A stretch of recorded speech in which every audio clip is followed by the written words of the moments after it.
ਤੇ ਜਿਹੜੇ ਮੇਰੇ ਹਾਲ ਇਟਲੀ ਜਾਂ ਫਰਾਂਸ ਜਾਂ ਦੋਹਾਂ ਮੁਲਕਾਂ ਤੋਂ ਡੰਕੀ ਲਾ ਕੇ ਜਾਣਗੇ ਉਹਨਾਂ ਦਾ ਕੀ ਬਣੇਗਾ।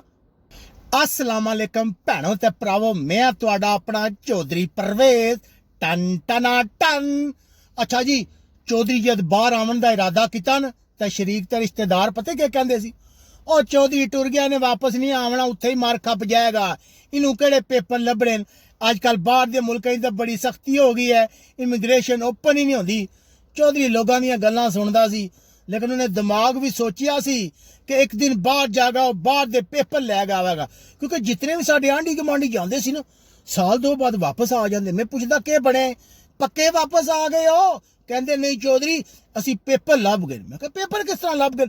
उत्थे इमिग्रेशन खुली सी, असा उत्ते नाल होया, उन्हें सानू पेपर दे दिता, 1 साल का कार्ड लभा तो असी पाकिस्तान पहुंच गए।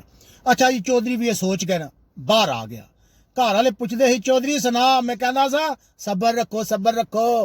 चौधरी कदे भी नाकाम नहीं आया, और चौधरी का रिकॉर्ड ही कोई नहीं। चौधरी जिस काम अगर पै जाओ काम ना हो, डंके की चोट ते चौधरी वो काम करता। अच्छा जी, चौधरी बाहर आ गया, पेपर इत्थे पेपरां की तलाश शुरू की। कई एजेंट लभे चौधरी नूं, चौधरी उन्होंने ऐसा हथ नाल पैसे दिते, उन्हें ऐसे हथ नाल चौधरी नूं फराड लाया, सारे पैसे भी लै गए, टुर गए। हूँ तो मैं घर वाले कहा ना कि मैनू पैसे दिओ, मैं पेपर बनवाने, कहते ना ना ना चौधरी तू बड़ा भोले, दुनिया बड़ी सियाणी है, फिर तेन कोई ठग के लै जाएगा। चौधरी बड़ा मायूस हो गया। फिर अचानक ही खबरें सुनिया कि कहते कि स्पेन वाले इमिग्रेशन खुलने वाले।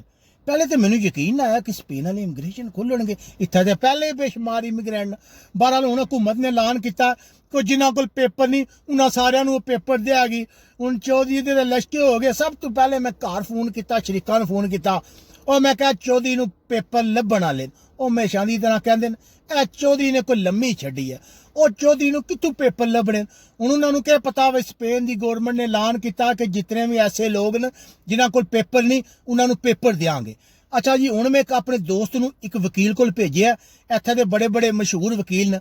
तुहानूं तो पता जिस कोलों जितनी सुनो उतनियां गल्लां, जितने मुंह उतनियां गल्लां। हर बंदे दी नवीं स्कीम है कि इस तरह पेपर लभणगे, उस तरह पेपर लभणगे। मैं ना चौधरी ऐकती फिर तेरे नाल धोखा ना होवे, पक्की गल करी। फिर पाकिस्तानी नहीं स्पैनिश वकील लभी।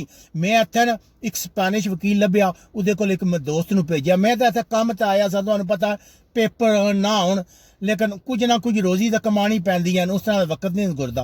हुण मैं उन्होंने भेजिआ, वो वकील को गया। बाबा जी उन्होंने गए 2 घंटे हो गए कि चौधरी नाल धोखा तो नहीं कर गया? नहीं चौधरी का धोखा नहीं करके गया। अगे मैंने फोन किया तो वकील को ही बैठे सी, हुण उहदा फोन आंदा होवेगा पिया। या ठहरो मेरा दिल आपू फोन मारा, या तुहाडा क्या ख्याल है 2 मिनट देख ला। ये ना हो भाई गुस्सा कर जाके चौधरी तू भेजिआ तो तू मगर ही लग गए, तू मैनू पैसे दिते ना। एक तो मैं नेकी करन चलिया, तुहानूं पता इत्थे किसी नूं काम आखो ना तो कोई बंदा किसी दे आखे नहीं लगदा। ए मेरा एक यार है जिहड़ा मेरे आखे लग जाता। सुबह सुबह दियां मैं मिन्नतां तरले कीते न, कल भी क्या ही यार जाई वकील कोलों ते पता कर गावी कि हिसाब किताब पेपरां लगदा ओहदा फोन आंदा पिया। हेलो ओ सुना क्या बनिया? और चौधरी वकील ने मैनू दसिया इमिग्रेशन उन्हां लोगां वास्ते है ਜਿਹੜੇ ਪਹਿਲੇ ਤੋਂ ਸਪੇਨ ਵਿੱਚ ਰਹਿ ਰਹੇ ਨੇ ਤੇ ਜਿਨ੍ਹਾਂ ਦੀ 31 ਦਸੰਬਰ 2025 ਤੋਂ ਪਹਿਲੇ ਭਾਦਰੋਨ ਹੋਈ ਹੈ। ਤੇ ਜਿਹੜੇ ਮੇਰੇ ਹਾਲ ਇਟਲੀ ਜਾਂ ਫਰਾਂਸ ਜਾਂ ਦੋਹਾਂ ਮੁਲਕਾਂ ਤੋਂ ਡੰਕੀ ਲਾ ਕੇ ਜਾਣਗੇ ਉਹਨਾਂ ਦਾ ਕੀ ਬਣੇਗਾ। ਤੇ ਜਿਹੜੇ ਤੇਰੇ ਵਾਲੇ ਬੰਦੇ ਨੇ ਇਟਲੀ ਫਰਾਂਸ ਤੋਂ ਸਪੇਨ ਆਵਣਗੇ ਉਹਨਾਂ ਸਾਰਿਆਂ ਨੂੰ ਡਿਪੋਰਟ ਕਰਨਗੇ। ओके पता कर गए शरीक तो फिर मजाक डालणगे, चौधरी नूं फिर पेपर नहीं लभे।